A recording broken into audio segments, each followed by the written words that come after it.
We're beginning tonight with more details on the chemical leak that shut down a 5-mile stretch of I-20 last night. The company, Weylchem US, says they released material was a vapor mixture of nitric acid and nitrogen oxides. These chemicals could irritate a person's respiratory system if exposed for a long time or exposed to a large amount.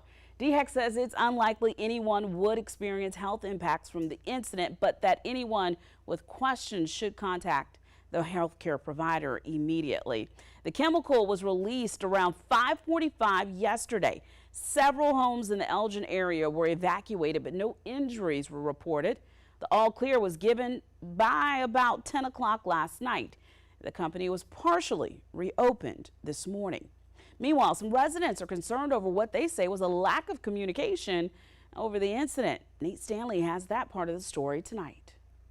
We started getting calls from friends and neighbors saying that something had happened at the chemical plant. James Timmerberg lives just a 30-second drive away from Weylchem US, the plant that had a chemical leak Wednesday which led to a shutdown of a long stretch of I-20 in the evening. Now, we were guessing what was going on because we were never told by anybody what happened.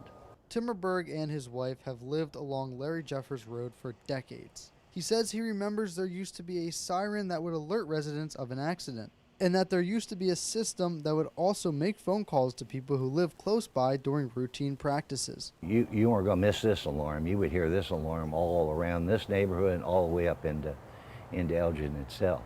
It was always the last Friday of every month at noon.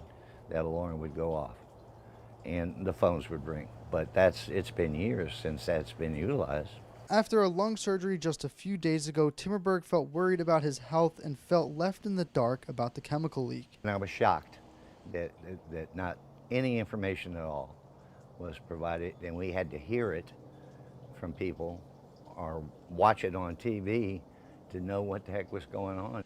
News 19 reached out to city and county officials to see if there was an early warning system in place, but no one could tell us definitely if there was.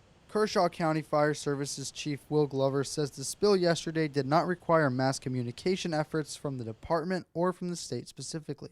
Something this scale, with limited people that we have to reach, we can do door to door. News 19 also contacted Weylchem to see if they had any warning system for the public, but we have not heard an answer so far. Timmerberg just wishes someone would keep him in the loop. And I don't need you to hand me the world. Just tell me what the heck's going on. Reporting in Elgin, Nate Stanley, News 19, WLTX.